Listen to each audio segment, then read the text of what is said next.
To order. The clerk will call the roll.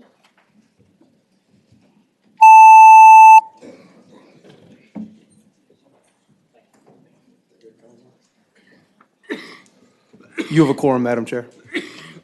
Thank you. We have a number of bills that are being passed by for the week, so they'll be up next week. Senate Bill 984, Senate Bill 990, Senate Bill 762, Senate Bill 763, and Senate Bill 931. Let's see.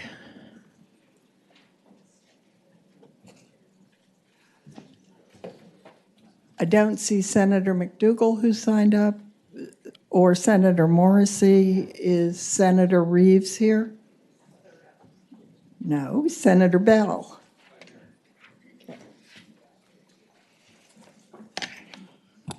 Good morning, Madam Chair. I have two bills.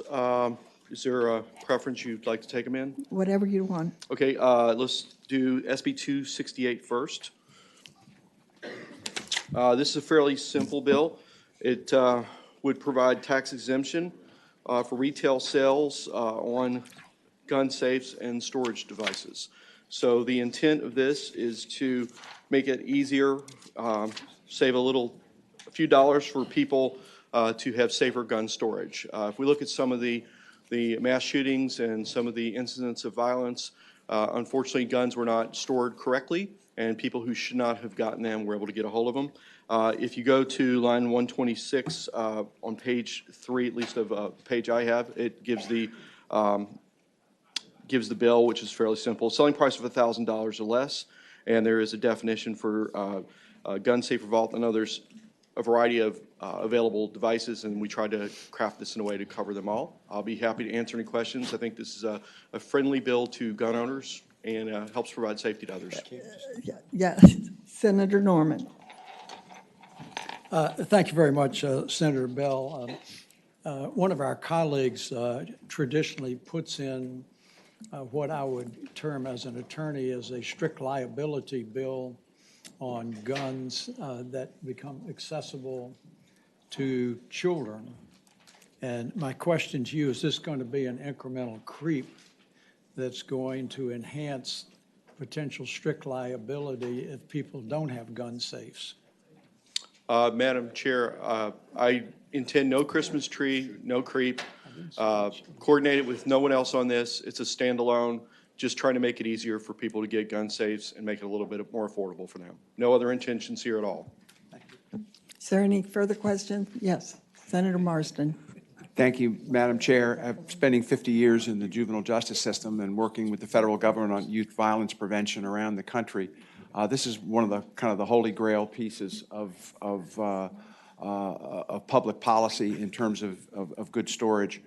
Not one time in my career did I see a kid go out and look for a gun to commit a gun crime. It was always finding or getting access to the gun that came first, and then the mens rea or the development of the criminal intent for a gun crime took place. This is critically important to button these things down inside people's homes and make them unavailable to children or people who are perhaps going through a crisis. And this is a great bill, and I move to report. I have just a comment before we vote on this. Apparently, my bill is not the bill that Senator Norman was referring to, but I do have a gun safety, a child access bill, and I think this is a really good companion for that. And I'm breaking my own sometimes broken law that I don't like tax exemptions. But this one seems really worthwhile to me. Is there any further discussion? Yes, ma'am. Yes. What about the internal note we have under policy considerations? Was that addressed before I got here? No, it was not. It says this would be in conflict with current budget language, section 35.14, that generally prohibits enacting new tax credits as exemptions with no sunsets. Yes. I believe there is Senator Bell, your bill does not have a sunset, and we have an amendment created to do that. Madam Chair, I'd be favorable to that. Please read the sunset. So, Madam Chair, for a 5-year sunset, all it would be on line 126 after the number 21 to insert a phrase saying beginning July 1, 2020 and ending July 1, 2025, and that would put a 5-year sunset on the You were happy before. tax credit.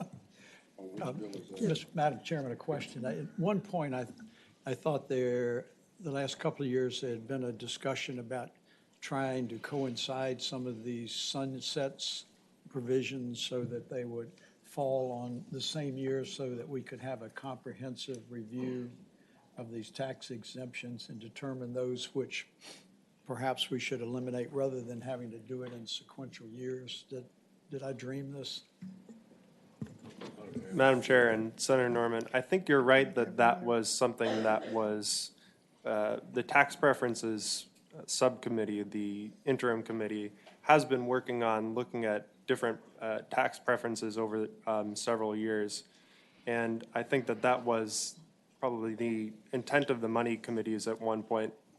In practice, any of the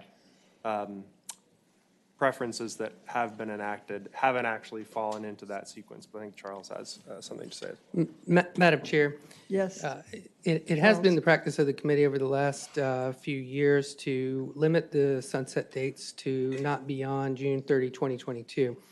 As we've discussed internally, I believe that what staff has recommended is that for any credits or exemptions enacted this General Assembly session, that we amend budget language to allow for a 5-year sunset date, but to be consistent with the intent of the language that was adopted in 2016, which would also require that those dates line up and require a systematic review at a point in time.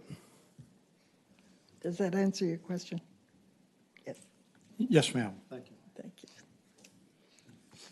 Okay, so we need to adopt the amendment. All in favor of the amendment, adding a sunset, please say aye. Aye. Any opposed? Okay, now we have the main motion to report, which I believe is seconded, but let's, I would move to make the motion to report the bill as amended. as amended. Good. Okay, all in favor of reporting as amended, please say aye. No, sorry, record.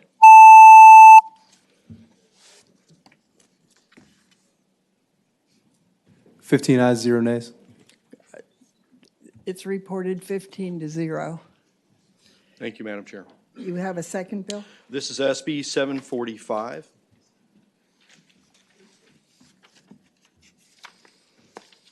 This bill would explicitly exempt totally and permanently disabled veterans from state income tax liability that they would get if their student loans were automatically discharged. When we conformed with the federal tax code, this was one that was not clarified.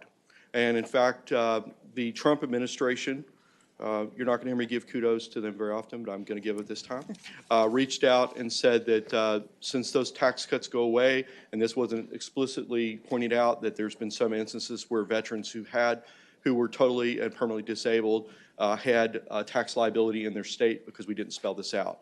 And I believe that is not our intent. If someone were to serve our country and unfortunately become totally permanently disabled, this is a worry we don't want them, I think, to have if their loans were to be discharged. So that's what this bill does. It basically just gives a clarity to that situation. For your information, this is a moving number, but currently we have about 5,800 totally permanently disabled veterans in the Commonwealth. Are there questions for the patron? Yes. Senator Norman. I apologize, I haven't read all of the exact language of the bill, but does it restrict it to a veteran that is totally and permanently disabled as a result of a service-connected disability, as opposed to a veteran that could subsequently get SSI?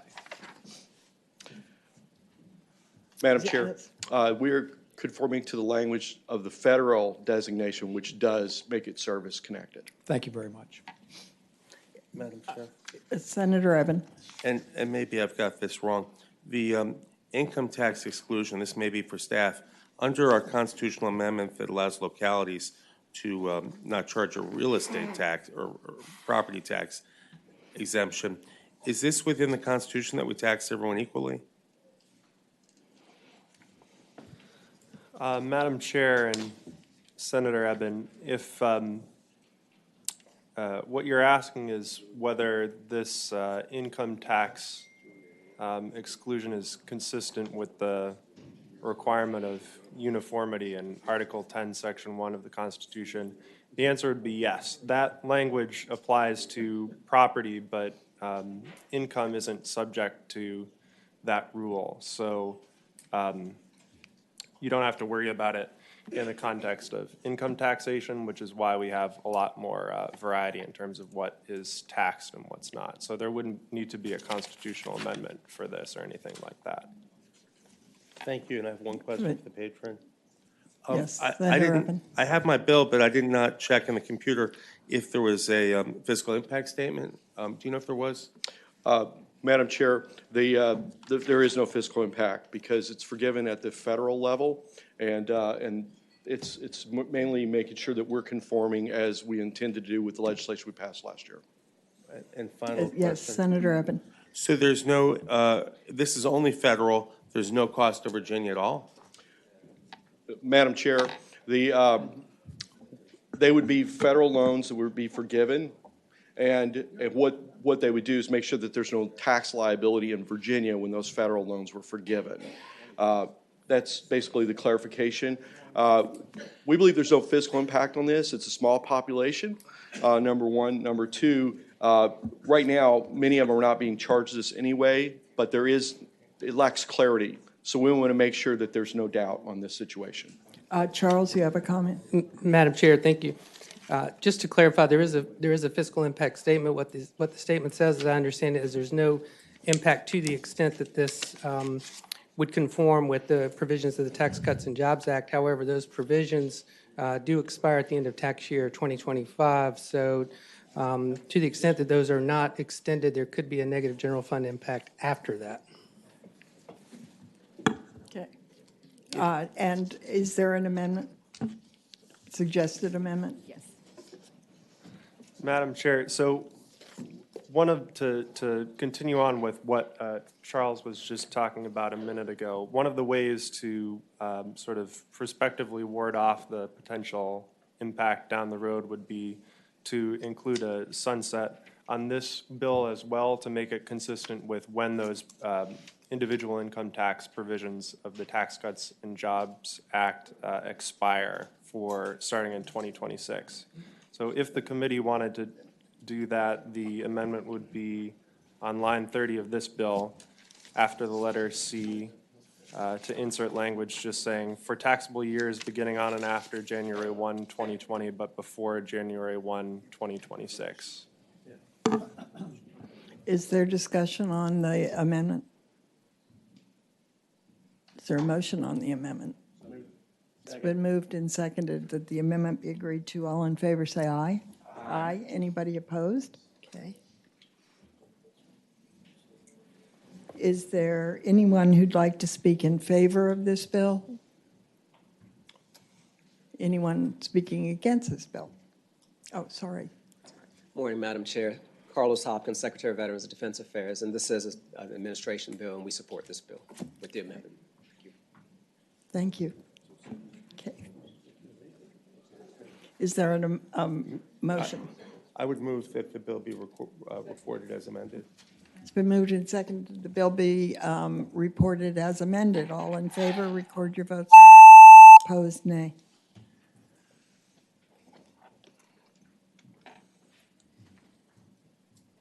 Fifteen ayes, 0 nays. 15 ayes, 0 nays. The bill is reported. Thank you, Madam Chair, members of the committee. Senator Lewis. Yes, Madam Chair, members of the committee, I have Senate Bill 800. Senate Bill 800 deals with the state mandated tax exemption for solar, locality tax exemption for solar projects. Committee may recall in 2018, the Assembly returned authority to the localities in regards to local tax exemption, specifically machinery and tools tax for large projects 150 megawatts or larger. This bill addresses solar projects between 20 megawatts and 150 megawatts. It advances the sunset date for the 80% tax exemption for machinery and tools to January 2021 from the current January 2024. The bill does not prohibit localities from entering into discussions and providing whatever other incentives they, by ordinance, may want to provide for various solar projects. But that is the change promoted by the bill, Madam Chair. And we do have some folks here to speak in favor of it, and some against.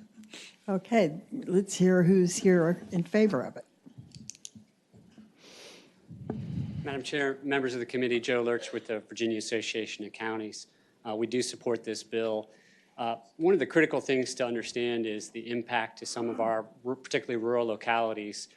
When they tax this machinery, they have to do it at the real estate rates, which are relatively low compared to more urbanized areas. To give you an example, there's a 100-megawatt facility that was recently approved in Southampton County. And just looking at the first 2 years of that operation of that plant, there was more than $2 million in tax credit for that, given that 80% exemption. And that's a huge hit to the county.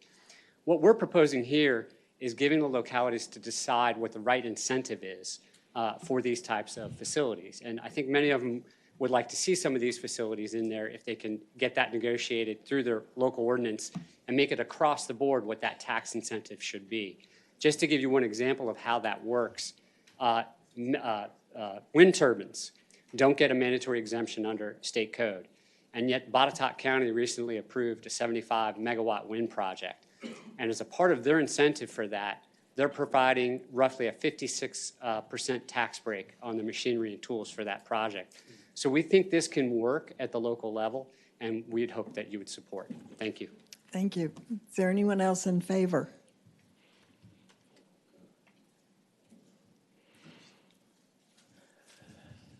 Good morning, Madam Chair and members. I'm Ron Jenkins, Virginia Loggers Association. We support Senate Bill 800. And by the way, we are losing a lot of forest land, so this is a double reason for us. Thank you. Thank you.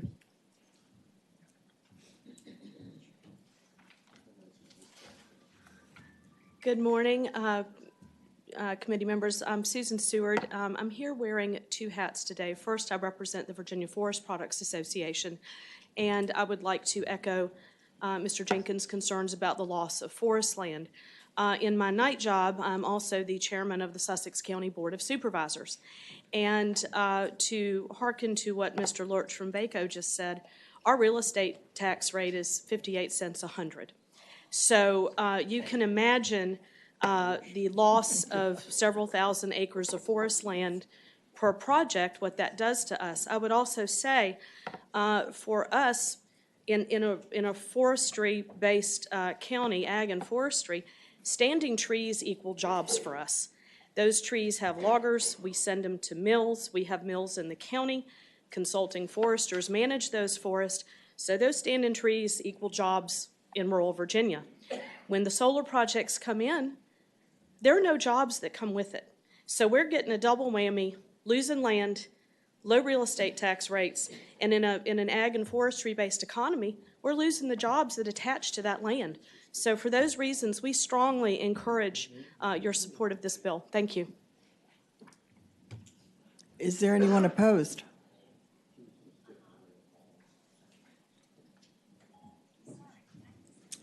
Madam Chairman, members of the committee, Patrick Cushing with Williams Mullen. I represent Cypress Creek Renewables, which is one of the nation's largest solar developers. We have several projects here that are already installed in Virginia. We also have a very large pipeline of projects in Virginia. The economics on the solar projects in Virginia that are in the pipeline for at least Cypress Creek Renewables is done using the existing 2024 sunset on the M&T tax exemption.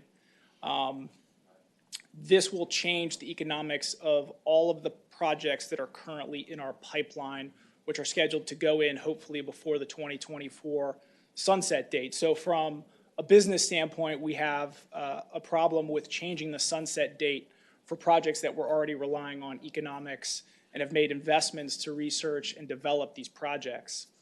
I will say that there have been ongoing negotiations over the course of this summer, probably dozens of meetings that I was not directly a part of. This is a bill that was introduced last year in the House and was carried over to be studied by industry stakeholders from the solar industry, being led by MDVCIA, which is the Maryland, Delaware, Virginia Solar Energy Industry Association.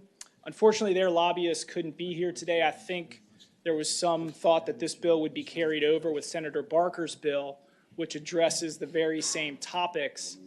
Those negotiations, although I was not instrumental in those, from what I understand, have deteriorated, and we've ended up in this situation where we have one bill that's pulling the sunset back to 2021, and then we have Senator Barker's bills from industry which are providing an alternative taxing authority to local governments for a tax that would be based on a per megawatt hour of installed capacity. We had hoped that we would have a compromise before getting to this committee meeting. That has not happened. So unfortunately, we are stuck in the position of having to oppose Senator Lewis's bill while supporting Senator Barker's bill. Hopefully, perhaps this committee would consider hearing those together because they are very related and dealing with the very same issues. With regard to the tax that is levied through the M&T tax, while that is an exemption, an 80% exemption, what I do want to say is from where the developer sits, we are seeing an increased assessed real estate value. So the real property, the 10, 50, 100, some projects 1,000 acres, what we have seen is the assessed value of that property go up. And so while I know that there was testimony that maybe in some instances where you have a really high value already, that may not be as big of a delta. In many of the projects that we're seeing, there is a fairly big delta between what the assessed value is of the real property prior to a solar project going in and that assessed value after a project has been announced and is ready to be developed. Senator Lewis, since we've already passed by Senator Barker's two bills dealing with a similar concept, would it be all right if we passed yours by for the week as well? Sure. Let's give everybody a chance to percolate on it. Yeah, thank you. Then without objection, we'll pass it by for the week. Thank you. Thank you, Madam Chair. Thank you, Madam Chair. Senator DeStaff. Senate Bill Chair, members of the 93. So today I'm here to present Senate Bill 93. What Senate Bill 93 does is for the Virginia Beach Strong, the tragedy in Virginia Beach, it exempts those individuals who have donated to the Virginia Beach tragedy. So it exempts the money going in from taxes, and it exempts, so it shows up as a charitable contribution. It exempts the money coming out of the fund to the victims. And then we've got the clause in here for probate, so it exempts the money on the probate side. And then additionally, what this bill does, and it's a little difficult to understand at times, but if you pay your federal taxes, then you get it at the federal level, and once you get your income reduced down, then you don't get to take it at the state level because you've already received that. But on the other hand, if you do not pay federal taxes because you have credits or for whatever reason, it allows you to take the deduction at the state level. So that's why it's kind of written in there a couple of different ways, and I believe that's on on line 347.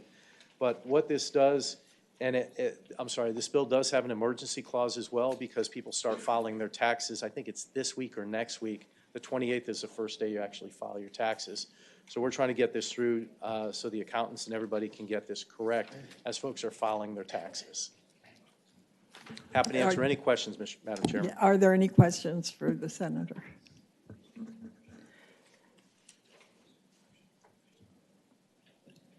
A number of the components of your bill are actually in the more omnibus bill that I have, but as far as I have been able to determine, they're not in conflict.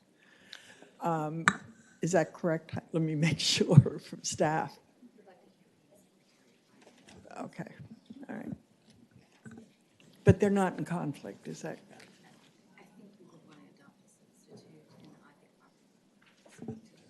Okay. All right. Could, Mr. Secretary, you speak to this bill? Madam Chair, Secretary Lane with the administration. We do support Senator Steff's bill with an amendment. The reason we would ask for the amendment is related to the explanation the Senator gave. At the federal level, you only get this deduction if you itemize your deductions, and we conform, and that would be the same at the state level. But besides the conformity issue, I had the opportunity to work with Senator Steff in the city of Virginia Beach and the federal authorities in terms of putting this legislation together to get the federal tax benefit.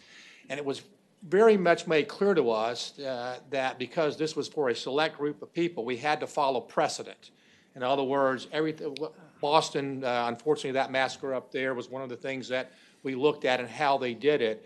And precedent is very important here. So I am concerned if we don't conform to the federal bill, it's not just so much the impact on Virginia, it is just calling into play whether or not the feds then say, well, this is not the specific charitable deduction that we ruled on up there. So while I would ask the Senator to consider an amendment on having the deduction work the same at the federal and state, on the probate side, while we don't have any opposition because it's on the income side from that perspective, and that's treated a little bit, it's only for state purposes, I would just point out it is different. It doesn't mention it at the federal level, and I would just have that concern. But specifically, the major concern is we treat it on the deduction side the same.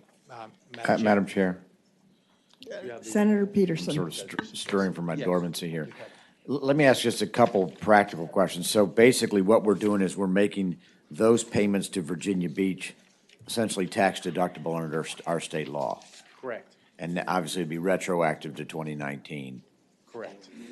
The payments that are then received by the beneficiaries, are we saying that that would also be tax exempt income? That is correct. Okay. And I guess, you asked about precedent. What would be Virginia Tech, what would be a precedent for this type of In terms of the precedent, we did not do any of this for Virginia Tech, but in terms of a precedent that's used at the federal level, we were able to follow what was done in Boston and working with the IRS and determining how this would be impacted. So this is asking to be the same treatment at the state level as at the federal level. Further questions? So is there a substitute prepared? I've not seen the amendment, so I'm just going to take a look at it. Do you have it in front of you here? Yeah, it's just basically.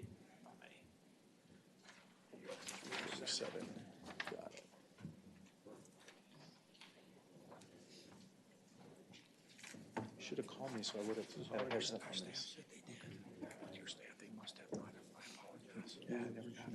Or text or anything. Could I have an amendment, motion to adopt the substitute? It's been moved and seconded that it be adopted. All in favor, say aye. Aye. Opposed?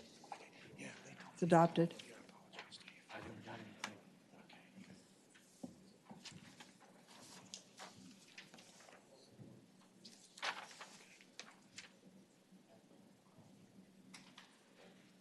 Senator Steff, does this look okay to you?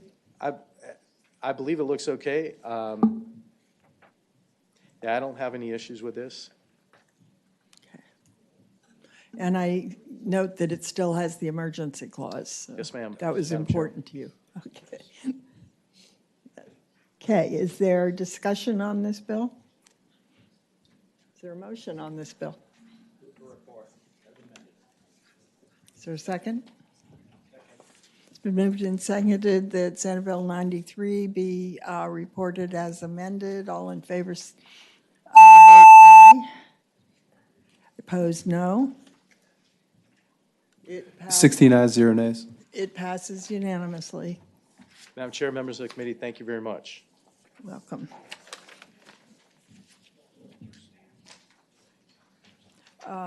Senator McDougall.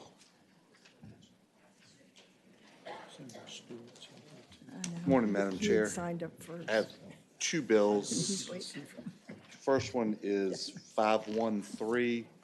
It's one that has been through this body on multiple times. It is, I can't remember if this, 518, I'm sorry, 518. I don't remember if this is the 8th or 9th year I've introduced this. This puts the Senate in a better position in reference to the budget, and also would require that the governor produce a budget and then operate their office for at least 1 year under the budget that they've produced. As y'all know, right now, the budget cycle runs with the House of Delegates.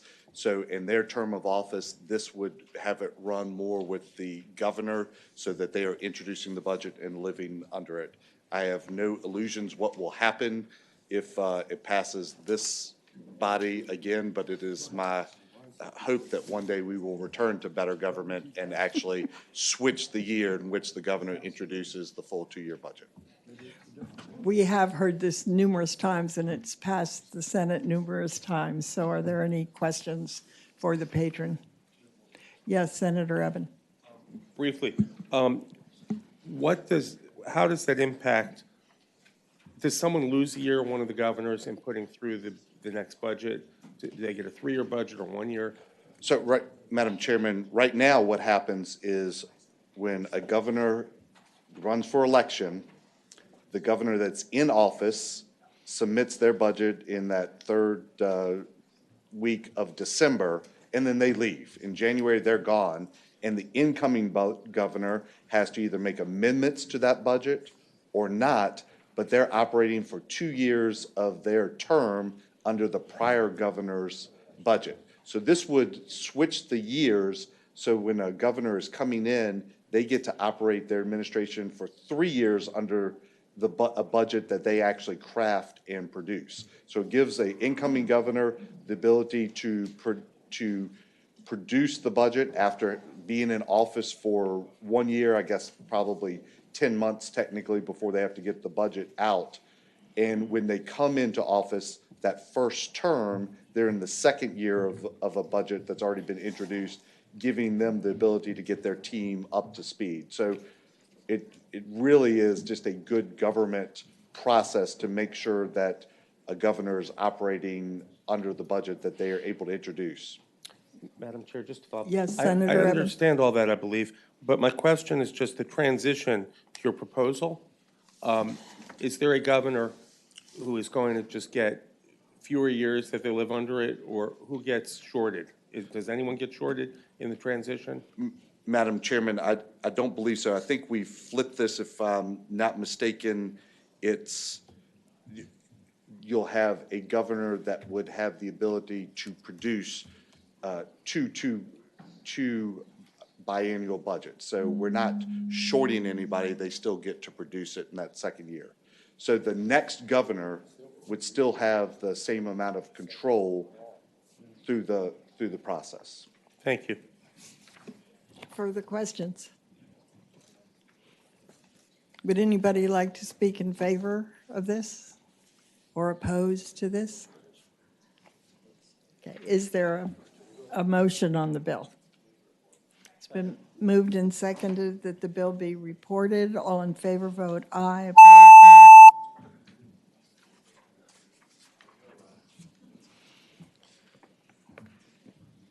15 ayes, 1 nay. 15 ayes, 1 nay. The bill's reported. You have another bill, Senator Madam Chairman, McDougall. it is Senate Bill 526. This is knowing in the introduced budget and the conversations recently, broadband continues to be an issue, particularly for rural areas. And so with that, when we talk about economic development, which we've certainly seen a lot of, the vast majority of those economic dollars are going to areas where there's already a tremendous amount of job opportunity. They're typically in that more urban crescent. So this was an effort to have the same amount of focus on broadband as it is on economic development in that urban crescent. Because, Madam Chairman, we are finding, particularly in the rural areas, that small businesses, individual businesses, single person businesses are having a tremendous challenge operating or existing because they do not have the same access to technology as people in the urban area is. So what this would do, it's actually pretty simple. It would just require a future governor to, in an introduced budget, to offer the appropriation for the same amount of money for broadband infrastructure as for other economic development projects, putting broadband where we verbalize it many times on an equal footing as other economic development initiatives. It doesn't limit what the legislature could do after that bill is presented to it, but it does put a requirement that the governor, through the introduced budget, put that equal amount of revenue, could put more for broadband, but not less than what's there for other economic development initiatives. Are there questions for Senator McDougal? Madam Chair. Yes, Senator Peterson. Senator, is there any other place in the code where we require the governor to put something in the budget? Madam Chairman, I think that there's a lot of mandated things that are required in the code. I don't know that it's specifically styled this way, but I do know you put your money where your priorities are. And right now, we've been putting a lot more priorities on economic development in areas that already have a lot of jobs. This would require broadband funding, and it would go disproportionately to areas that do not have the same economic opportunities as your constituents get. Further questions?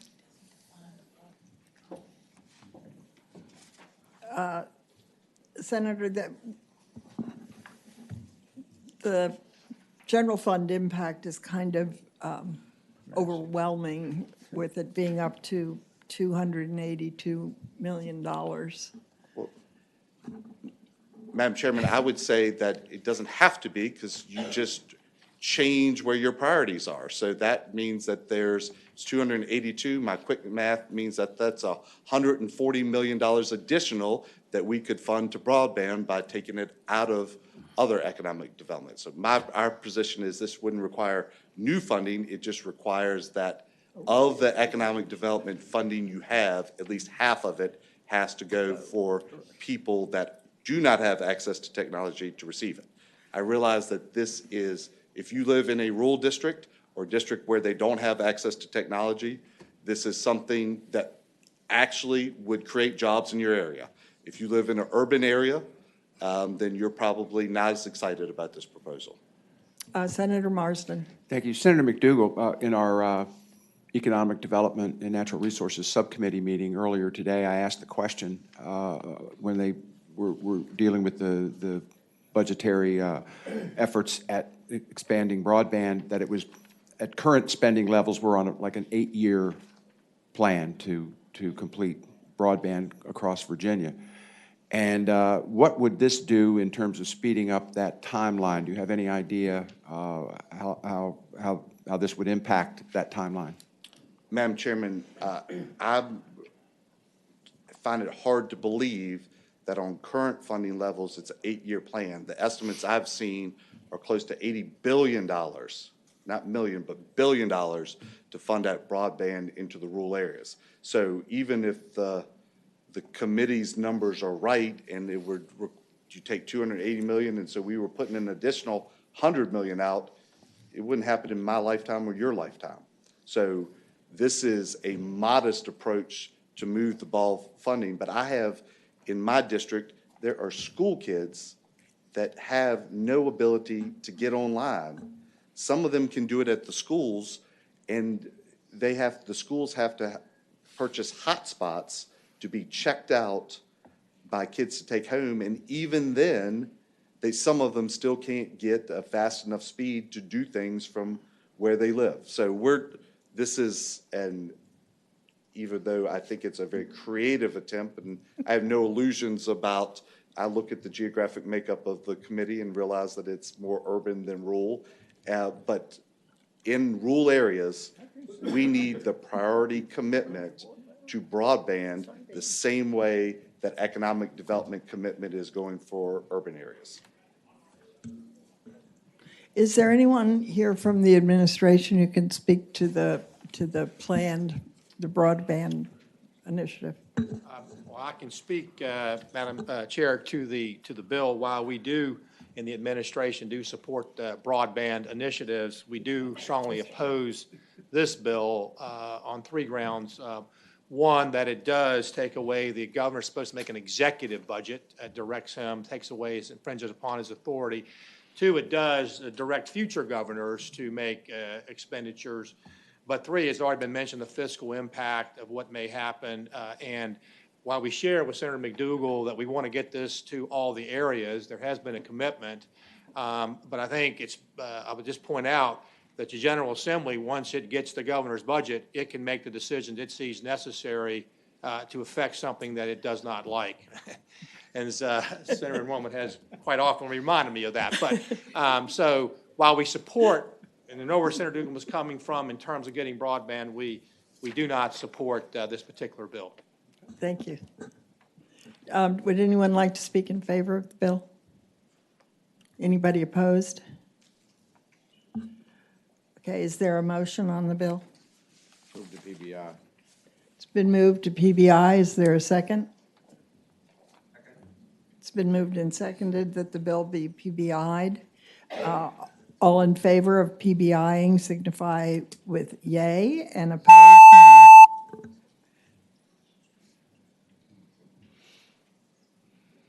Eleven ayes, 4 nays, 1 abstention. The bill is PBI'd. Thank you, Madam Chairman, for this 11-4-1. committee.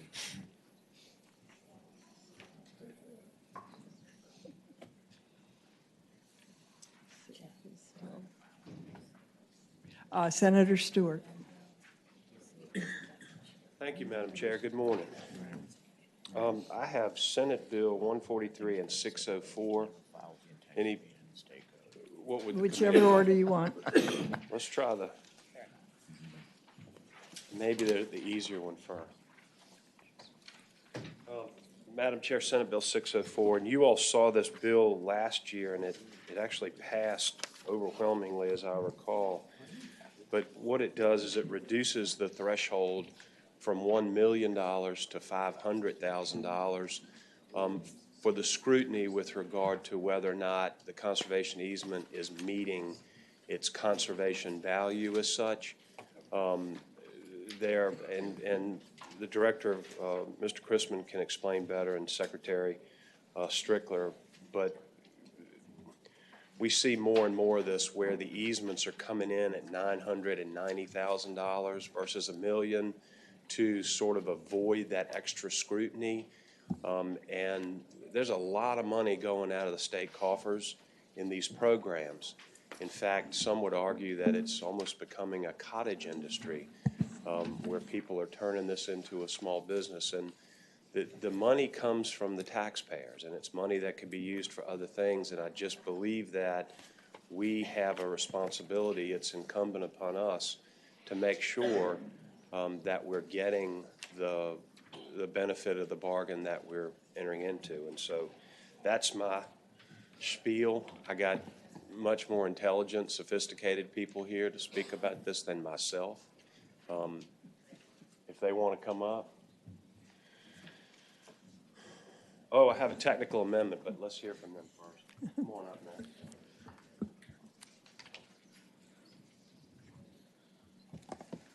Thank you, Senator Stewart. Madam Chair, good morning, members of the committee.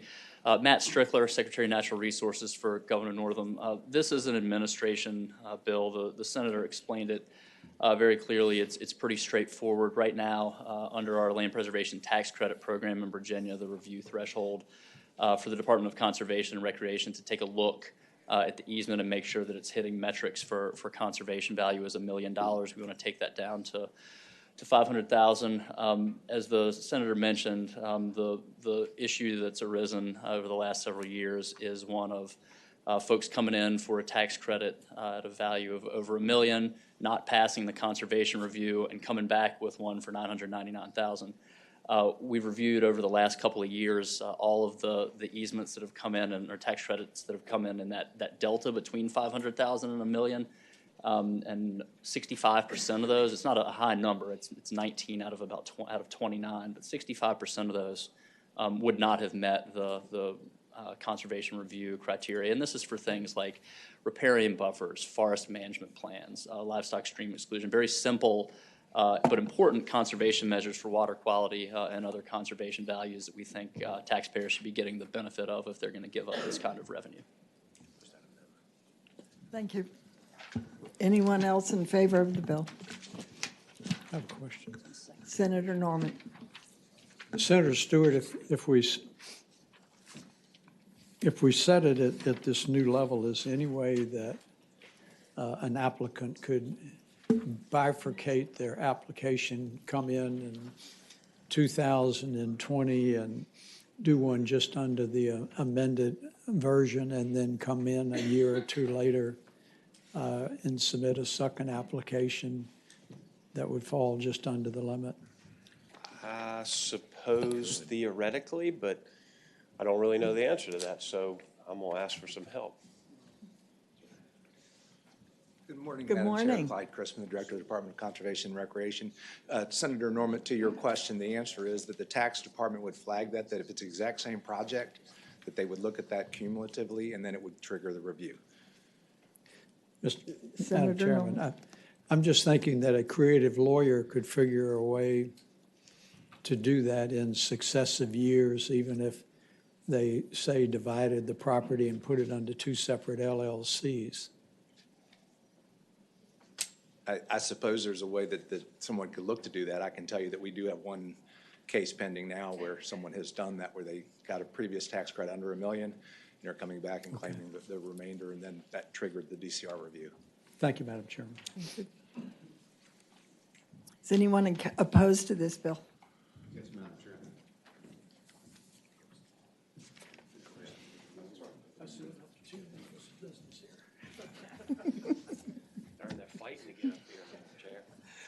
Good day, and thank you for this opportunity to speak to the committee. My name is Dan Holmes. I'm here on behalf of the Piedmont Environmental Council.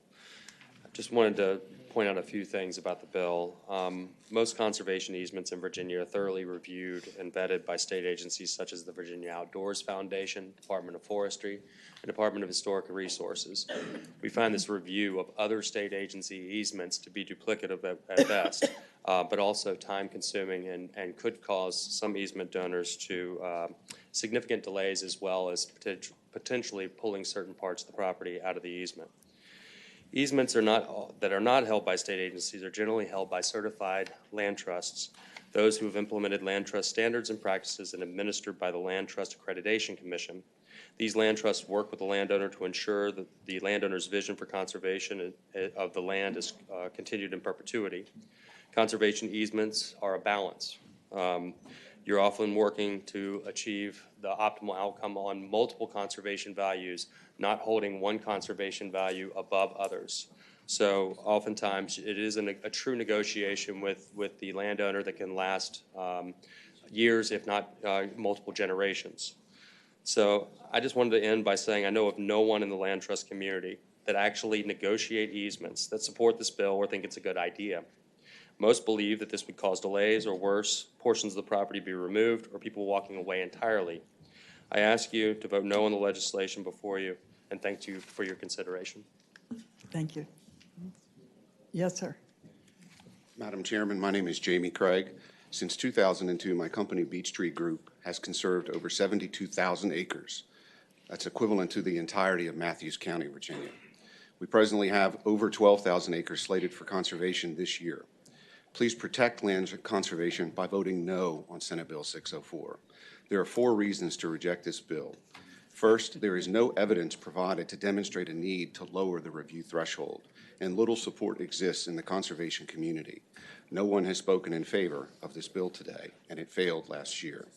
Secondly, this bill reduces the autonomy of other state agencies and their gubernatorial appointed boards, with whom I've met, transferring oversight to 3 DCR staff members over whom those boards and agencies have little influence and no control. Who pays for the extra expense of a heightened review incurred by other agencies and landowners? DCR natural heritage restrictions, which is what DCR wishes to implement, are not compatible with working farms, timberlands, or historic properties. We do not need a big sister approach with DCR overseeing other state agencies. Third, a reduction in transaction flow is guaranteed. Substantial evidence exists in my files to support this. 1,600 acres on the Appomattox River withdrawn due to a demand for 200-foot riparian buffers when the landowners had already agreed to 100 feet. 847 acres on the Nottoway River. DCR required a 1,000-foot circular buffer, which equates to 72 acres on a 30-year-old sighting of a salamander for which a lack of proof of life existed, even though they looked for 2 days trying to find it. The landowner balked and ended up clear-cutting the timber stand rather than doing a smaller conservation easement. 247 acres with 2 miles on the Nottoway River. A bat caught there was radio tagged and tracked for 2 years. It never once returned to the tract, yet DCR demanded a complete no-cut easement on the 247 acres, even though we have radio tracking proof that the bat left. 500 acres in Charlotte County. Senator Ruff, I believe one of your constituents contacted you, Ken Morgan. He wrote you a letter about this. Finally, you may be told the motivation for this bill is driven by the IRS. The IRS changed the rules on these conservation easements last year, devaluing the easement transaction significantly for landowners. As a result, we lost an important 700-acre battlefield in Culpeper, the site of the only Union general to lose his life in the war in Culpeper, to the IRS changes. Now, so you understand my personal level to commitment, in October of last year, I personally donated fee simple by deed a $1 million piece of property to the Blue Ridge Land Conservancy to protect a vernal pool that contains a species of plant that only exists in 2 places on planet Earth. I am 100% committed to conservation, but I believe this bill is not good. Whew, that was tough. In closing, please protect land conservation by voting no on Senate Bill 604. And to the comment about the landowners coming in under $1 million, if they choose to forfeit tax credits and do the transaction for less money, they are giving up money in exchange for the conservation easement not having such severe restrictions. There is a better way to do this if you want to increase the restrictions, and I would be happy to discuss it with the sponsor or the secretary. Thank you. Thank you. Anyone else in the public? Senator Hanger. Thank you, Madam Chair. Speaking to this briefly, Senator Deeds and I worked on this, I guess, 20 years ago, and so we're kind of proud of what happened over those years.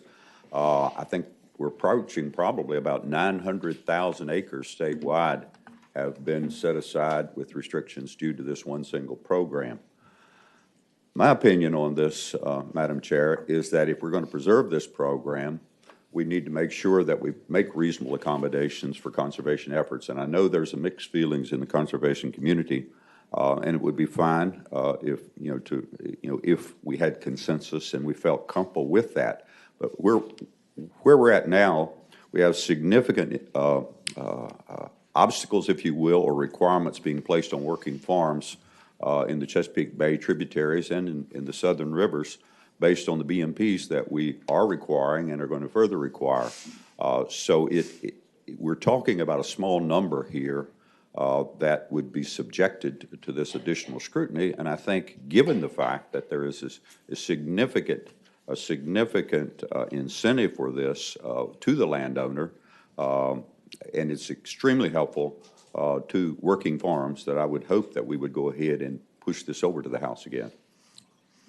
Thank you. And Madam Chair, just as yes, a point of Senator clarification, it did fail in the House, but it's not uncommon for good bills to get gummed up in the House. And Senator, it did pass in the Senate. Yes, ma'am, it did. Yes. Okay. Yes, Senator Newman. I have feelings both ways about this, but I think some of the concerns about DCR are real. I know they're here, but honestly, they've gotten to be onerous in a lot of their regulation. The question for you might be, as you push this through, is there not maybe some fixes you can add in here that limit some of their oversight that is already being done by other agencies? Because at some point, they can become onerous, and we need to do something about that as well. And Madam Chair, Senator Newman, you make a good point. There are certainly always isolated instances, and you can find extreme examples of things, but most of the time we don't always know the facts of those. But I'm not disagreeing with you. That certainly things happen at times that seem strange. This is a voluntary program, and people can enter into this if they choose or not enter into it if they choose. There's a substantial financial incentive to do this. And again, I come back to the same old thing. This money belongs to the taxpayers. And if we're going to give it away to somebody, we need to make sure that these are receiving the appropriate scrutiny. I think it's our responsibility. So that's the best way I can answer that question. Madam Chair, I do, and I overlooked this, but if someone could propose on line 109, 1 million needs to be struck and 500,000 needs to be put in its place. I think that was just a drafting oversight. It's been moved. Is there a second? And seconded that the amendment to be agreed to. All in favor, say aye. Aye. Any opposed? Okay, it's agreed to. Is there a motion? Move the bill be reported. It's been moved and seconded the bill be reported as amended. All in favor signify by voting aye. Opposed, nay.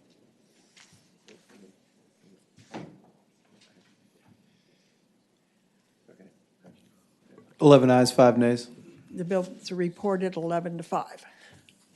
Thank you, Madam Thank Chair, you. members of the committee. Next, I have Senate Bill 143, which is my easiest bill of the day.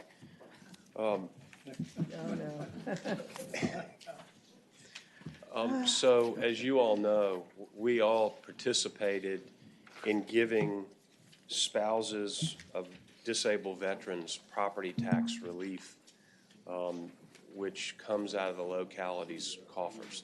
I represent Stafford County along with the senator from Fauquier and others that I don't see in this room, but Senator from Eastern Fairfax, Senator Searle. And Stafford is one of those localities that has a large percentage of veterans, obviously, proximity to Dahlgren and proximity to Quantico. And at this point, it's about $3.5 million a year that they are reimbursing or not getting the benefit of. And so our creative approach to bring to the General Assembly to start this discussion is that perhaps, like the car tax, the General Assembly would consider backfilling those localities' budgets if they meet a threshold of 1% of their property tax or real property subject to property tax is being exempted due to this exemption that the General Assembly created. I think it's very creative. I hope that everybody will support it. I hope that everybody will support this. We owe this to our veterans. Senator Sasslaw. Would you vote for a tax increase to pay for this? Well, I don't want to. Huh? I don't want to. So in other words, it's just another freebie. Well, it's only $3.5 million, Madam Chair. 3.5, 5.5, 10.5, credits for this, credits for that. Where does it end? Is that a question? I think it's rhetorical. rhetorical I think it's statement? rhetorical. Is there any other question? I do have one witness, Madam Chair, if I may. Sure.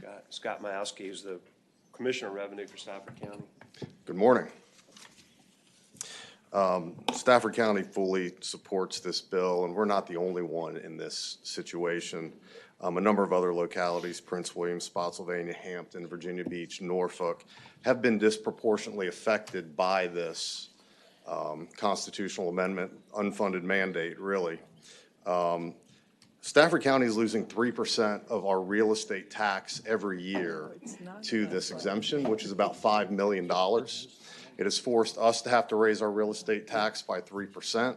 I was hoping that Commissioner Ross Mugler from Hampton would be here, but he couldn't make it today, but he wanted me to share with you all the impacts this is having on Hampton. Hampton has had to cap their tax relief for the elderly program. So there are folks who would otherwise qualify for that program who cannot receive that benefit because the estimates for this program are 4 times higher than what they were originally estimated.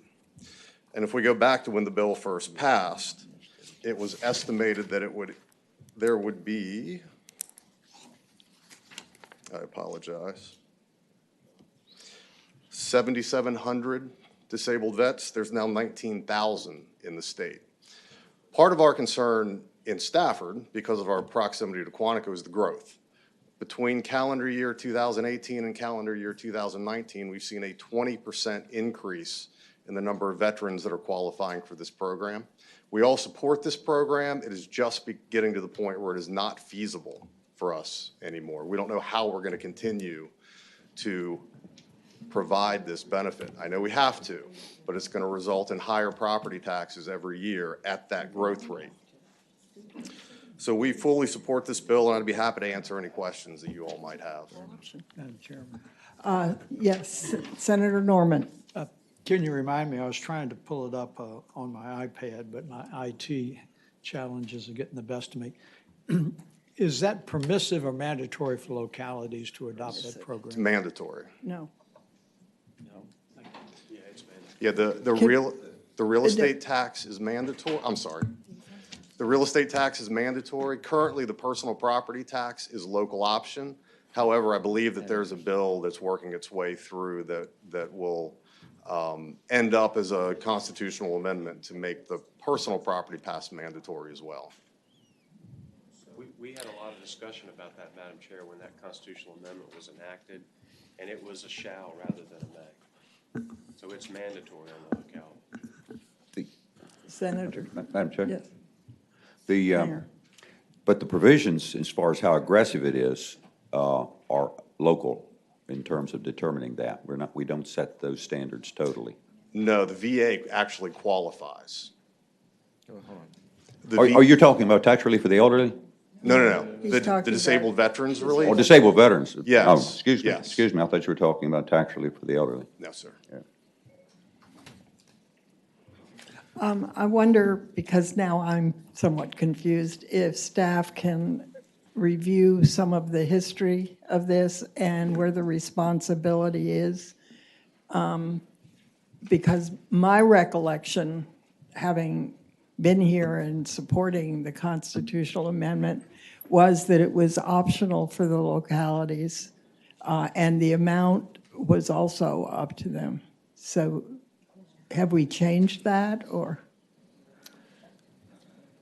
Madam Chair, so the Senator Stewart's bill deals with the property tax exemptions for disabled veterans, and then if a veteran passes away, their surviving spouse.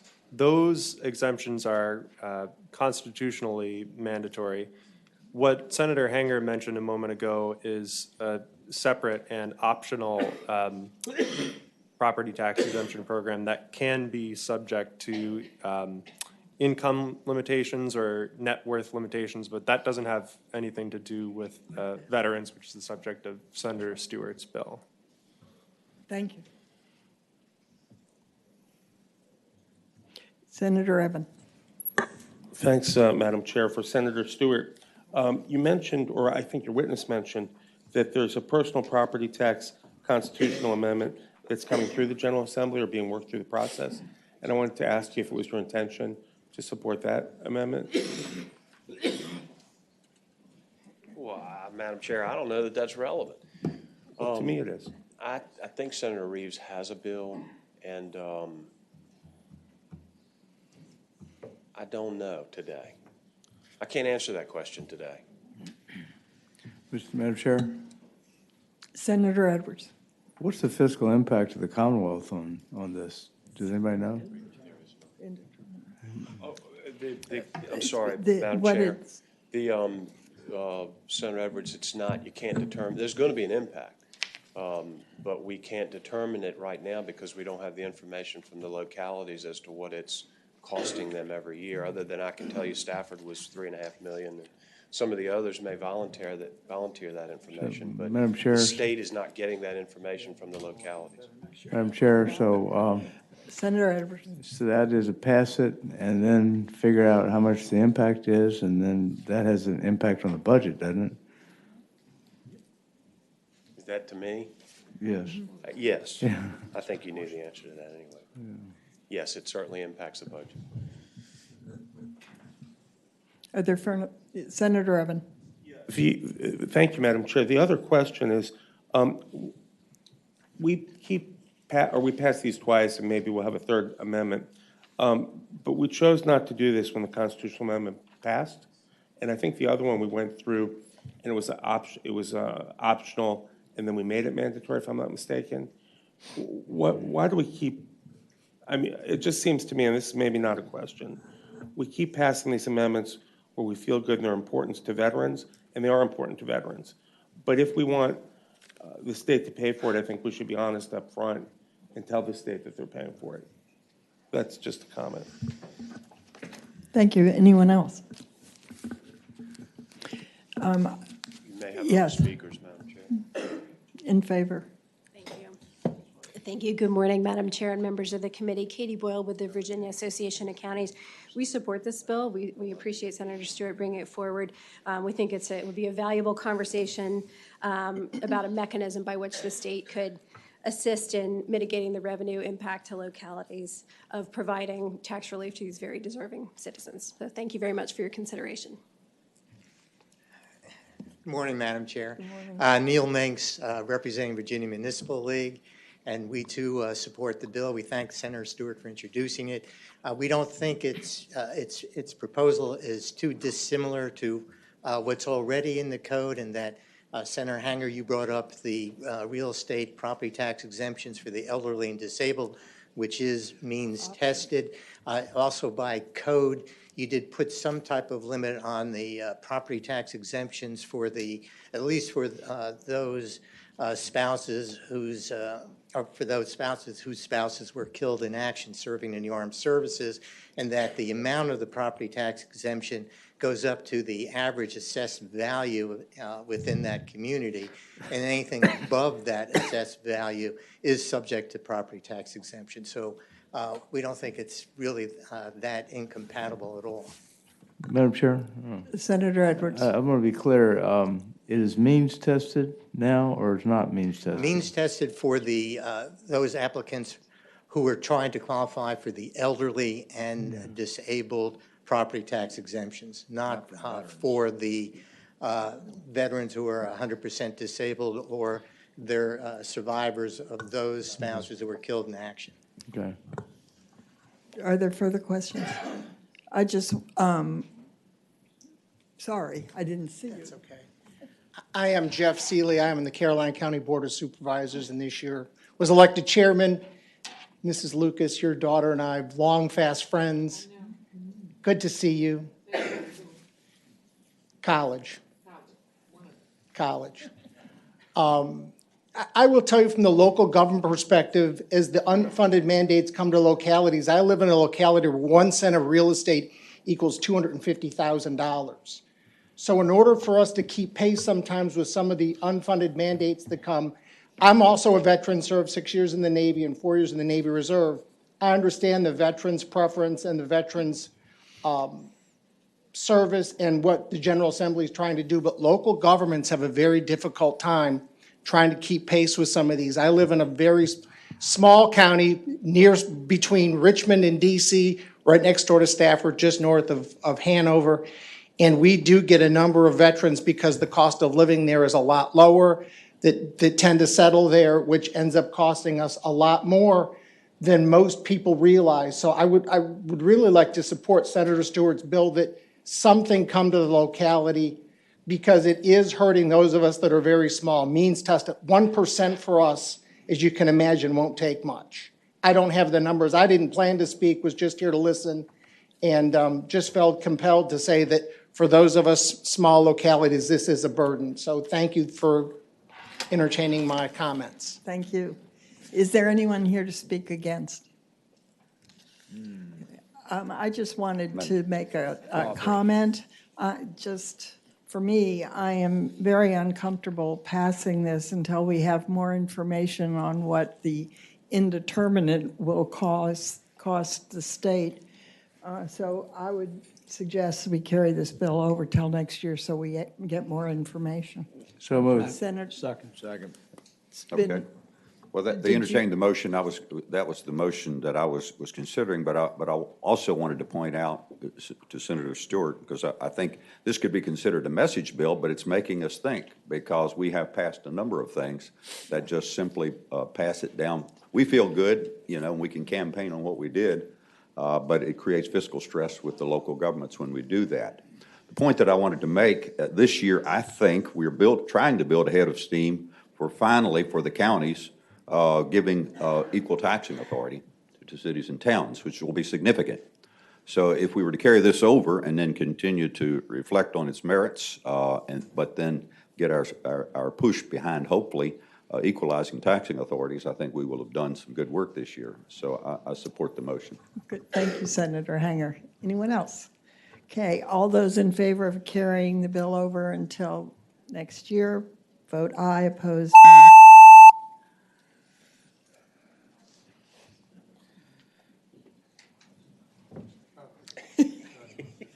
I thought he'd have been the first one to vote yes. 16 ayes, 0 nays. 16 ayes, 0 nays. The bill is carried over till next session. Thank you, Thank you, Madam Chair. Senator. Let's see. Senator Reeves, and then I have Senator Mason on the list.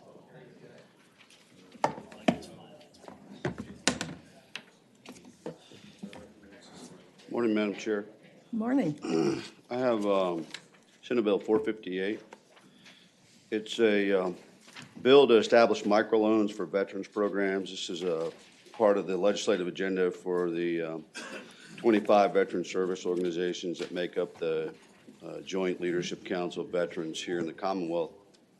What this is designed to do is allow kind of the third leg of the stool with regard to our veterans to help them establish microloans. And if you understand what a microloan is, and the language in the bill also describes what a microloan is, these are pretty much $50,000 and below. Two categories. There's one tier that's $10,000. There's another one that's $50,000. But these programs really do help our veterans. Some of these guys come back. They don't know how to translate their military occupation skill from being a tank gunner to something else, and oftentimes they find that they can do a lot of these things like power washing and paving and all these other things, and trying to set up a business to do that. And so we're trying to incentivize that. We're asking to set this thing up, but I do have an amendment after talking with the public-private partnerships and the folks that are involved that are actually going to issue the microloans. One of the provisions in here that we thought would really be helpful is almost like a mentorship if you're the loan grantor. And some of these companies, these finance companies, just aren't set up that way. And so we're trying to look at another avenue. They came up with some suggested language that I think I've got full agreement on, and if council could kind of go through that, I think we gave you a red line on some of that. Sure, Madam Chair and Senator Reeves. Senator Reeves shared the language just before the meeting, so we just have one copy of it. But I think rather than taking away from the committee's time on focusing on the substance of this discussion, I'll just describe what the amendments do and say it may be better for me to draft it as a substitute instead of line amendments. But essentially what it does is for this microloans program, which is administered by the Small Business Financing Authority, to say that they could work with a third-party institution to administer the educational component of the of qualifying for the loans, and that's basically it.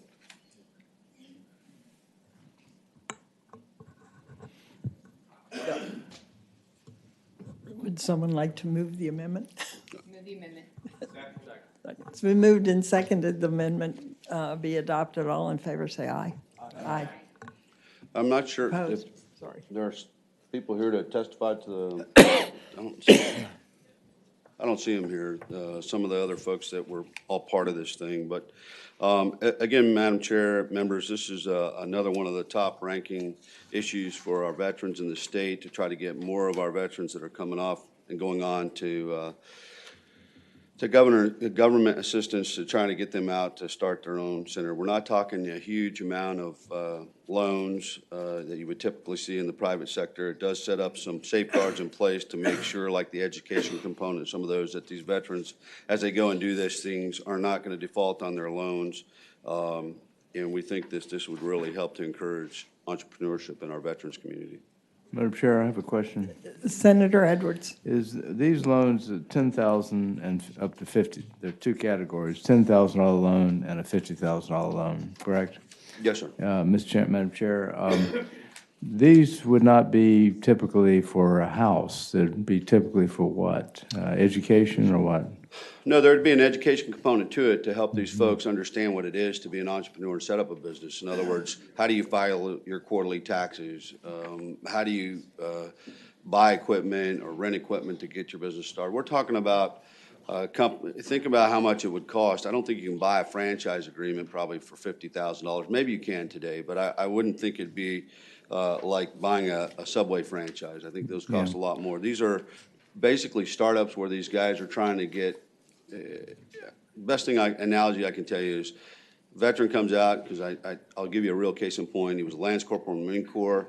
His dad gave him some seed money. He bought a power washer and a trailer and a truck, and now he's built that business up and he has 15 employees. So he does a lot of power washing and driveway coating, some of those sort of things. So he's built that business up, but he didn't have any access to money because he was a Lance Corporal when he got out, and nobody would give him business funding to start that. Yeah, So, Madam Chair, Senator Edwards. what is the interest rate? Would it say? I don't see anything. It does. I believe it's 1% below. I think it saves them about 1% below where prime is, I believe, if that's right. Let me see. Let me go back and look. Okay. 1 to 2% below market rate. Okay, and Madam Chair, these loans could be basically anything, pretty much. Well, they would have to put a business plan together, and they'd have to go through that process through the microloan process and the public-private partnership with the folks that are going to be issuing the microloans. So they would have to go through underwriting, of course. But I think there'd be a better understanding. That's the education component of part of this, is to make sure these veterans are setting up, not just going in to buy stuff and going out of business. That's not the goal of the microloan program. Okay, well, okay. Further questions? I have one question. Senator Evan? never Oh, mind. and then Senator Peterson. Senator Evan. Yeah, for Senator Reeves. First off, you have $10,000 as your bottom tier. Is that really enough? If you're setting up a business, you want to buy a reliable truck, painting equipment, or power washing equipment, maybe some software for your payroll, you think that's enough to start? I think there are a lot of ingenious people out there, and especially in our veterans community. Right now, there's nothing out there for them. So $10,000 could be enough seed money to, if you're going to go buy two big zero-turn mowers and a trailer, maybe you already have a truck, something like that to help do it. That's plenty of money to do that. But getting that initial money, especially for our lower enlisted ranks, is pretty tough, because most of those folks that come out haven't put a lot of money away during their time in service. And the biggest thing is they want to work, they want to maybe be self-reliant. How do they get there? And so this would open that up for them. And final question. Yes, Senator Evan. So it says indeterminate fiscal impact. Is this have a budget amendment, or where does the money actually come from to capitalize the fund? We do. We'd have to set up the fund and fund it. We have a budget amendment in as well for this, an amount of $1 million for fiscal year 20 and $1 million for 21 for the Microloan Veterans Program Fund. Thank you. Well, Senator Peterson isn't here. Okay. Further questions?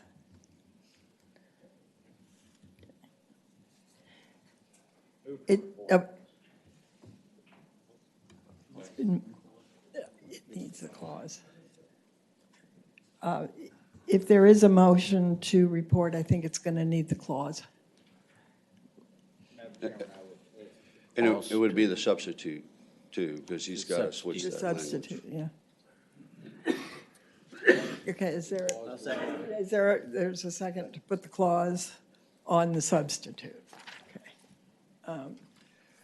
There seems to me to be a number of sort of unanswered questions with this, unfortunately. The Small Business Loan Authority, Financing Authority claims it doesn't have the expertise to do this, so it would need to be reviewed, I would think. There's also a question of what the federal government currently is doing in this area for veterans.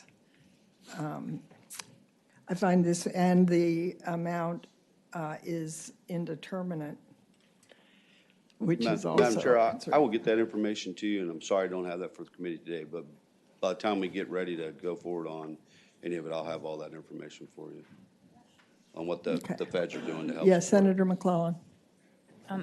To that point, one question, Madam Chair.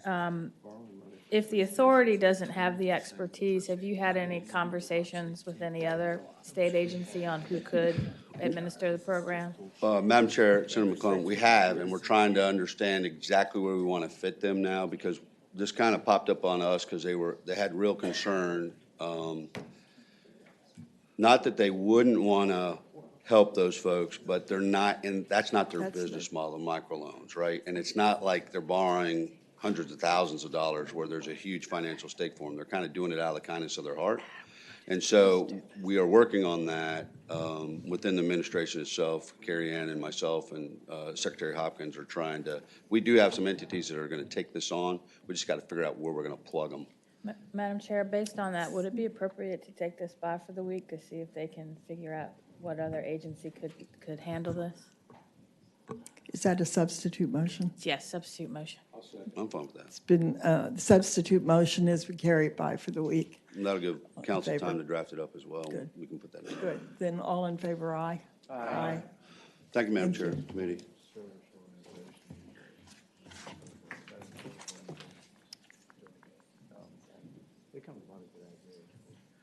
See. I don't see, oh, there you are. Good, Senator. Senator Mason. Thank you, Madam Chair. Madam Chairman, I have Senate Bill 685 or 849, whichever way you prefer. Whichever way you like to go. Okay, let's knock out 849, if you don't mind, please, ma'am, if we can. So this is in and around the watershed implementation plan that you're hearing a lot about. This pertains to companies that apply nutrients to non-agricultural land for profit. So this is your local landscaping company. Every time I present it, I remember I need to pay Hertzler and George for this year. They're applying things to my yard to make it grow, and we have requirements that we ask them to follow. Currently, what we do is we gauge anyone that has over 50 acres under or that is dealing with over 50 acres. We want to change that to, no, over 100 acres, I beg your pardon. Today, if you're working over 100 acres, you have to report to the state. We use that to certify the work that's being done for the Chesapeake Bay work. We'd like to move that down to 50 acres so that we can just certify more acreage under management. We changed the fee, the penalty. The staff tells me they know of one time that the $250 penalty was imposed. So this is not a money-making proposition for us or the state or even the goal. We just raise it to 100 to try to get people's attention that, hey, there is a management plan. You have to do this properly, and we want to help you make sure you're doing it. There's also line B. We put in if the locality is out there doing work and can help monitor this with us, they're able to accentuate our efforts, but they cannot do any regulatory work, any fining. They're just there to help us collect the data. In essence, we're just trying to put more information together and get more credit for the work out there being done, moving it from 100 acres down to 50. Are there questions for Senator Mason? Does anyone wish to speak to the bill in favor? Thank you. Yes. Madam Chairman, members of the committee, Peggy Sanner, Chesapeake Bay Foundation. I thank you for the opportunity to speak, and I would like to thank Senator Mason for bringing this bill forward, which is one piece of what this committee knows is a very long-term and very complex set of guidelines and programs to help us bring the Bay back up to where it should be. It's a small bill, but we think it's very important. So we certainly urge your support, and thank you for your attention. Thank you. Yes. Madam Chair, members of the committee, Brad Copenhaver, Deputy Secretary of Agriculture and Forestry. Just like the patron and Ms. Sanner said, this is an administration bill, helps us meet our Chesapeake Bay WIP goals. I appreciate your consideration. Thank you. Anyone desire to speak in opposition to this bill? Is there a motion on the bill? Motion report. It's been moved, and is there a second? And seconded that the bill be reported. All in favor, please record aye, opposed nay.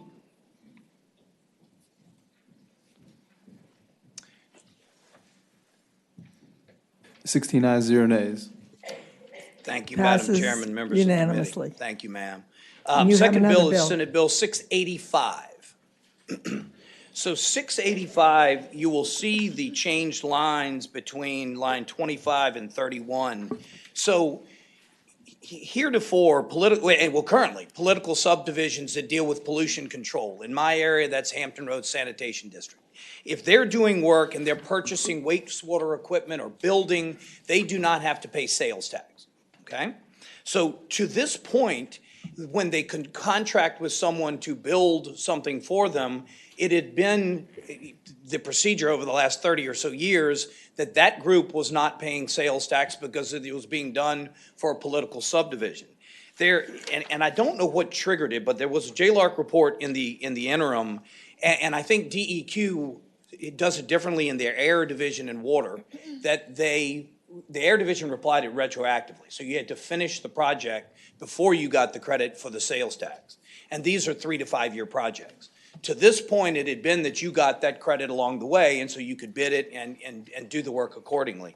This is just asking us to codify the way that it had been being done, that in fact they would get the benefit of not having to pay the sales tax when they're doing the work for the political subdivision or for the operation of water, wastewater, stormwater, or solid wastewater facilities and systems. I think in your report that you may have, that I've just quickly seen how the Department of Tax considered the implementation of this bill routine and does not require additional funding because this is the way that they had been operationally doing it up to this point. And with the question and the change, we just thought we'd come and ask the General Assembly to say this is the way we want it done. Are there questions for Senator Mason? Would anyone like to speak in favor of the bill? Anyone opposed? Oh, sorry, didn't see. Madam Chair, Chris Pomeroy, representing the Virginia Association of Municipal Wastewater Agencies. We support the bill and appreciate the opportunity to retain the longstanding historic approach for our complex Chesapeake Bay and other water projects. Thank you for your consideration. Thank you. Is there a motion on the bill? It's been moved. Is there a second? And seconded that the bill be reported. All in favor, record your vote aye. Opposed, nay. 16 ayes, 0 nays. Bill passes unanimously. Thank you, Madam Chairman, members of the committee. Thank you very much. Now, according to my notes, that completes bills by members who are not members of this committee. So I will start then with members of this committee. Senator Hanger, you have Senate Bill 610 and 611. Yes, ma'am. And do whichever you want.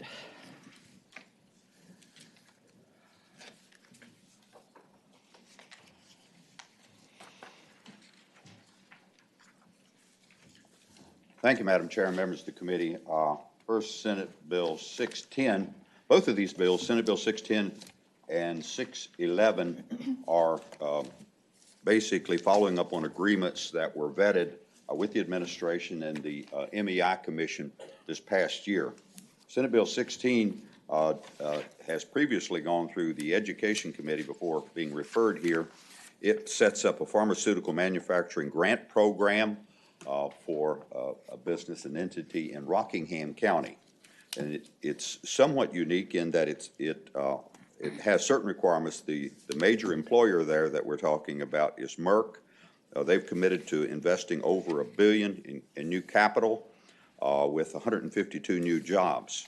So there are funds that are embedded in the budget in support of this particular initiative.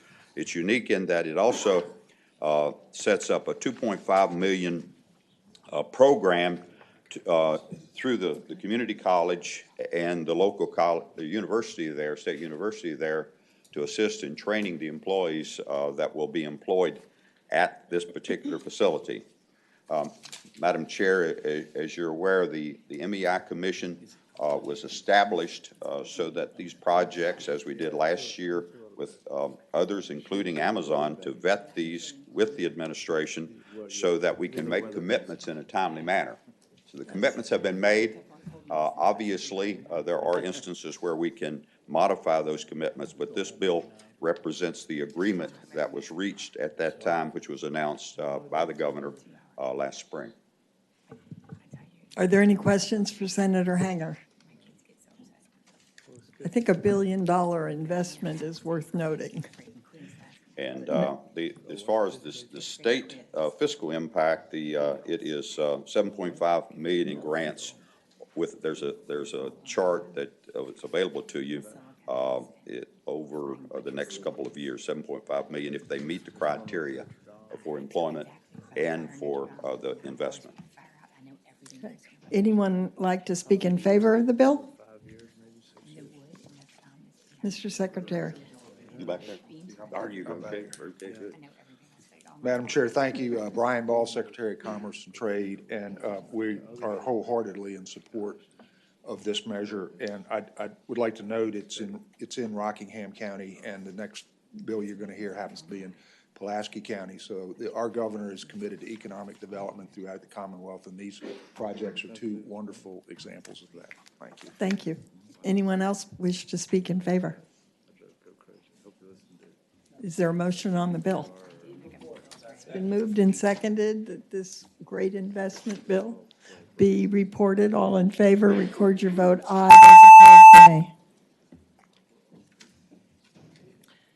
Those opposed, nay. 16 ayes, 0 nays. Passes unanimously. You have Thank you, Madam another Chair. good The next one, Senate Bill 611, as the Secretary referred to, creates the truck manufacturing grant program for an entity in Pulaski County. The fiscal impact over the next 2 years in the general fund would be $2 million per year.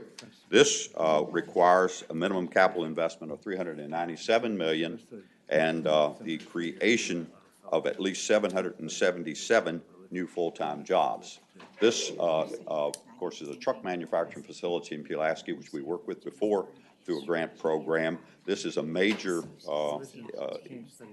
enlargement, expansion of that business, which was vetted by the MEI Commission this past year, working with the administration. So I would ask approval of the committee. Are there questions for the senator? Would anyone like to speak in favor of the bill? Secretary Ball. Madam Chair, Brian Ball, Secretary of Commerce and Trade. Again, we wholeheartedly support this measure as well. Thank you. Is there any opposition? Is there a motion? It's been moved and seconded the bill be reported. All in favor, please record your vote aye. Opposed, no. 16 ayes, 0 nays. Passes unanimously. Thank you, Madam Chair. We went through these very quickly, but months and months of effort went into getting these projects, and it's yet another example of why Virginia's good for business. Okay, let's see. Senator Lucas, you have Senate Bill 350.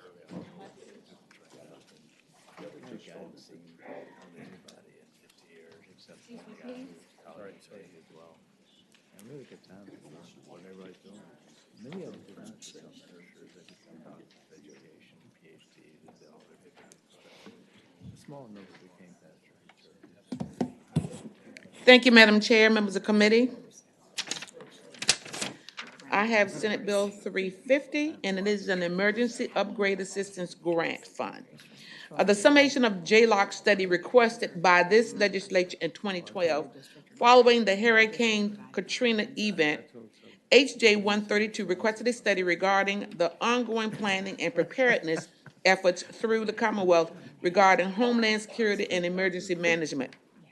The 2013 JLOC report noted in its key findings that state and local shelter and evacuation plans have deficiencies that could undermine Virginia's ability to respond to catastrophic disasters and compromise the safety of Hampton Roads residents. This report further stated, state planning for shelters is not sufficient to respond to catastrophic disasters. State and local shelters do not have the collective capacity to support evacuations for hurricanes designated as Category 3 or higher. It further states, according to the Virginia Department of Emergency Management staff, many local shelters are school buildings that were constructed to meet building codes for withstanding hurricane force winds were not. The cost of retrofitting buildings to withstand such winds has been a challenge for some localities. Although any buildings with the capacity to shelter people in a safe and secure environment during an emergency event can be used as an emergency shelter, most local governments use their public buildings, school buildings, due to some of the amenities that public schools possess, such as capacities, bathrooms, kitchens, and etc. Many of the public school buildings are over and approaching 50 years of age, and many of these buildings are near and the end or at the end of their lifespan, having wiring needs to support generators and are not compliant with the Americans with Disabilities Act. Senate Bill 350 seeks to address this matter by having the state establish a matching grants assistance fund to assist localities to improve the hazardous specific structural integrity of shelter facilities owned by localities. Thank you, Senator. Are there any questions for the patron on this bill? Does anyone wish to speak in favor of the bill? Good morning. Senator, yes, Deeds.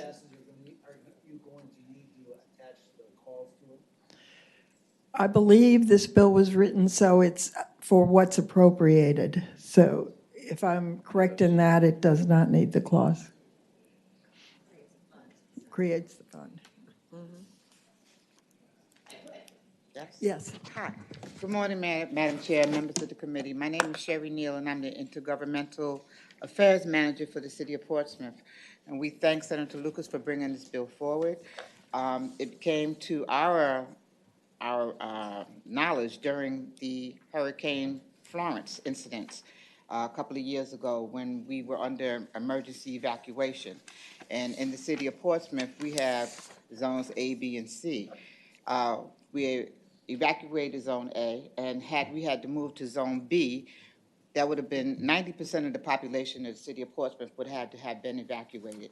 If you extrapolate 10% of those people who may not have been able to get away and needed to go to a shelter, you're talking about over 9,000 people, and we didn't have the capacity. So when we began to search for places we could place them, we were astounded to find out that there are no hurricane-rated buildings there. We couldn't even use the new Thomas Nelson, Tidewater Community College facility. We weren't able to use that either. So this was, and came to know that we really need some assistance in upgrading our emergency shelters, which are our public schools that we use in our area. So we're only asking, it's a little bill, that's a little bit of money. We're going to contribute to it. It doesn't create jobs, but it can save lives in the long run. And so we hope that you will look favorably upon this. Thank you. Thank you. Anyone else wish to speak in favor of the bill or opposed to the bill? Yes, Senator Marsden. Thank you, Madam Chair. I would assume that the infrastructure issue that would be most in play here would be the structural integrity of roofs. That is a major part of it, yes. But that's not the only part. It's electrical wiring and it's plumbing. It's just a host of things. Because it mentions structural integrity, but this would also have benefit for the local school system in terms of having some assistance in bringing problem areas of the building. If you have a leaky roof, Absolutely. If you have these kinds of things, it would have some dual capacity to assist, not just for the shelter purpose, but also for the school Integrity purpose. of the school buildings, yes. Any further questions? Is there a motion? It's been moved and seconded. The bill be reported. All in favor, record your votes aye or nay. Thank you, Madam Chair and members of the committee. 16 ayes, 0 nays. Good. Senator McClellan, you have two bills.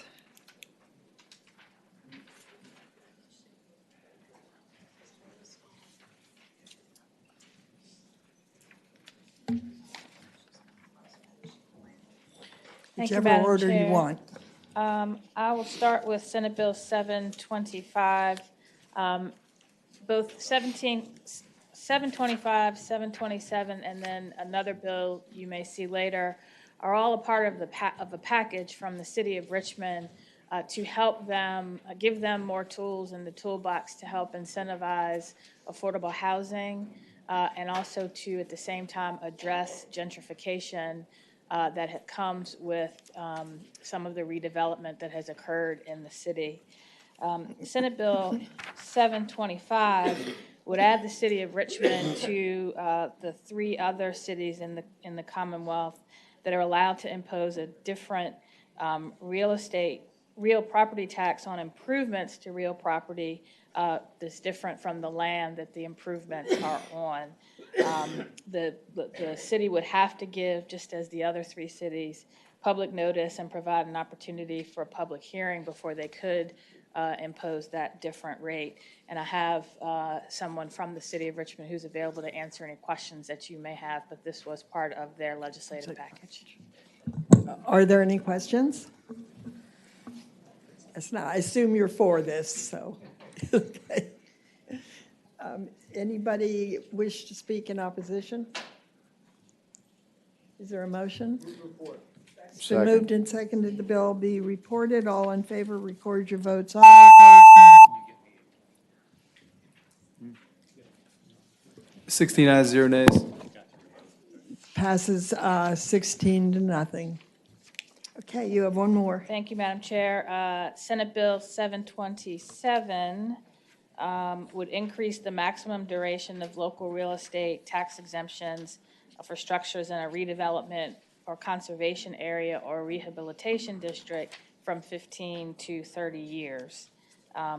Again, this is part of the city's package to help give them another tool for increasing affordable housing, and they are here to answer any questions on why they feel this is needed. If you have any, it is an option. It doesn't mandate that a locality extend it from 15 to 30 years, but gives them that option if they think they need longer. Need it. Okay. Are there questions? Anyone we wish to speak in favor? Anybody opposed? Okay, is there a motion? It's been moved and seconded that Senate Bill 727 be reported. All in favor, vote aye. Opposed, nay. 16 ayes, 0 nays. 16 ayes, 0 nays. It passes. Thank you. Senator Peterson, you have Senate Bill 230.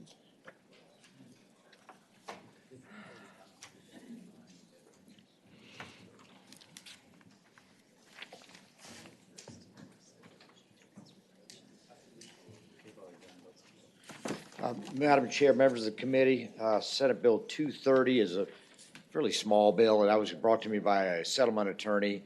It deals with the language on the grantor's tax, which is dedicated for regional transportation improvement fee in Northern Virginia.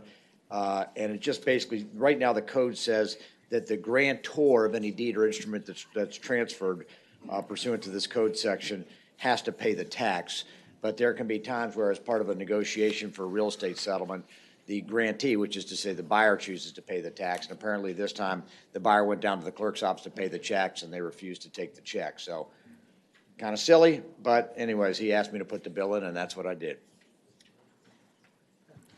Are there any questions? Anybody wish to speak to this bill?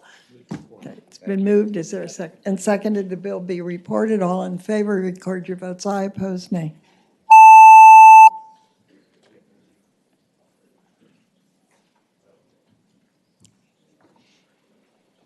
16 ayes, 0 nays. Passes unanimously. We have one remaining bill, and it's mine, and that's Senate Bill 582. And I'll just stay here. But Senate Bill 582 is our annual conformity bill, which conforms our tax forms to the federal ones. But every year we have 2 or so exceptions that we outline, and that's what this bill is doing. It does have $70 million impact on our budget, so it's worth paying some attention to. Yes, Senator Newman. Madam Chairman, or to Finance, we're not undoing anything we did last year in this bill as it relates to conformity. This is just conforming to the new items? All right. Yes, sir, Senator Newman. This conforms to, we're conformed right now to December 31st of 2018. This will move it to December 31st, 2019. The bill, as it is in front of you, conforms exactly where we let off, where we ended up last year. What Senator Howell and Chairman Howell is referring to is subsequent to the date of submitting the budget. The federal authorities did extend some things that we did not conform to last year. In some cases, we did conform to, and others.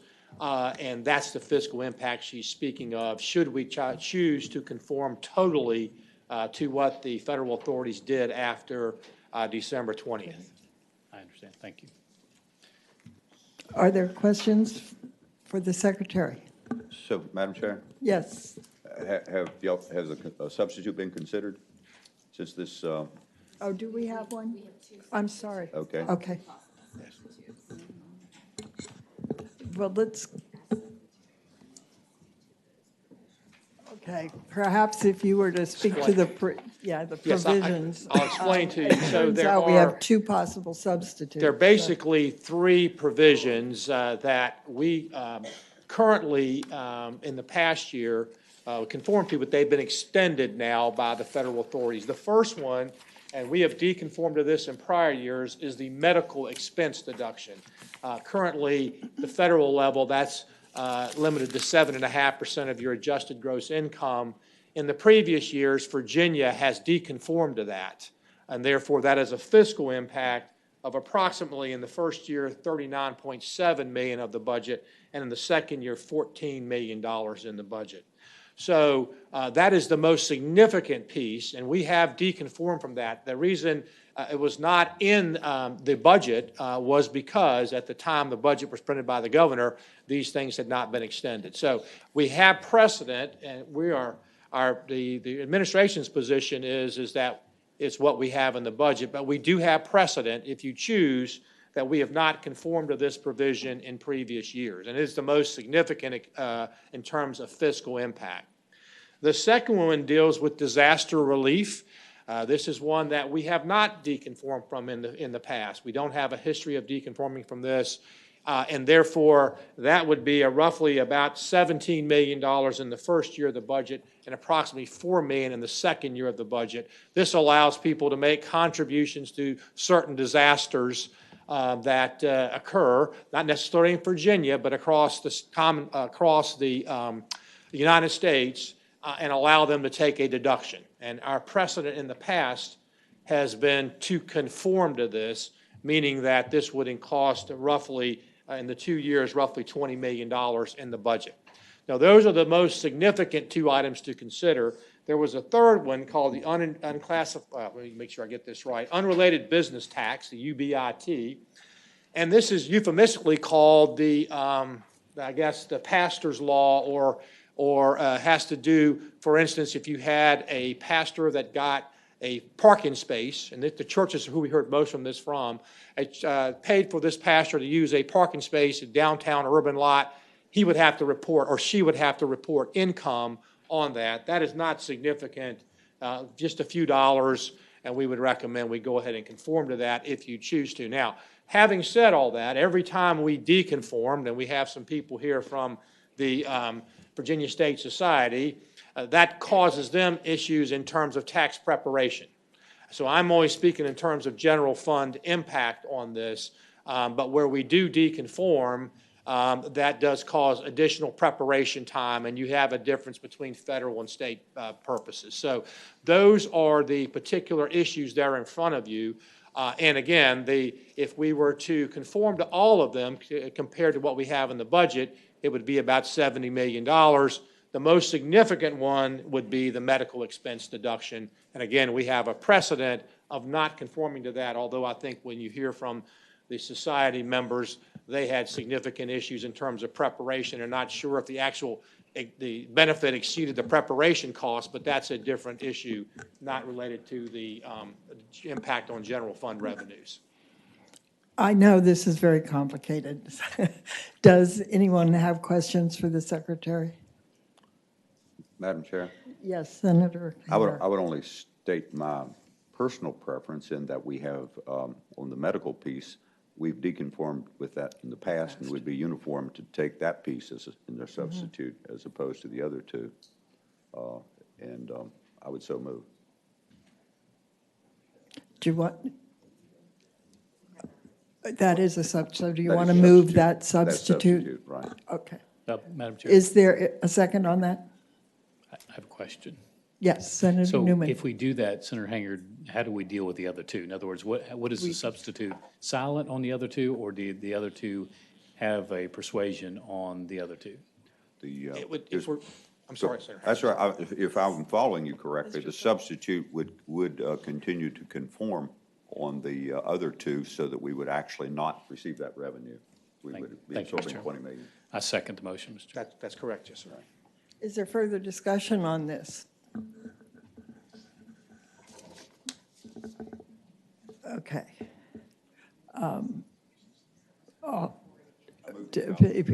Yeah, I think we need to ask people to speak for and against. All in favor of this? Is there anyone who wishes to speak to this substitute? Madam Chair, members of the committee, I'm Emily Walker with the Virginia Society of CPAs. We do support this bill strongly in whichever form you choose to pass it. It's important to pass this legislation quickly so that tax season can begin. On the medical expense piece, I'll just add, this is not a position of the society per se, just a little bit of additional information. While you did deconform with it 2 years ago, last year's conformity legislation actually conformed with the decreased floor. So you have precedent for doing either. We do understand that it has a significant fiscal impact and that it may be necessary to deconform. I'll also add, though, that it did cause a lot of filing issues the year that we deconformed. So, thank you. Thank Madam you. Chair. And Senator Peterson. Do we have the substitute in front of us, or no? I understand that actually it's not a whole substitute, it can just be an amendment, is that correct? Madam Chair and Senator Peterson, that's right. So it would be two line amendments. One would be on line 36 of the bill, after the word instrument to strike and, because we'd be adding a new subdivision. And then on line 39, after deductions, to insert a new subdivision 6 that just says the provisions of section 103 of Division Q of the Federal Further Consolidated Appropriations Act 2020, Public Law 11694, related to the reduction in the medical expense deduction floor. And adopting that line amendment would do exactly what Secretary Lane described a moment ago, which would be to deconform from the medical expense floor only and not deconform from the other two provisions that he mentioned. Are there further questions on that? Okay, just so everyone is clear, if we don't have the other two, it will be about a $17 million hit to the general fund. On the other hand, taxpayers would appreciate it, so.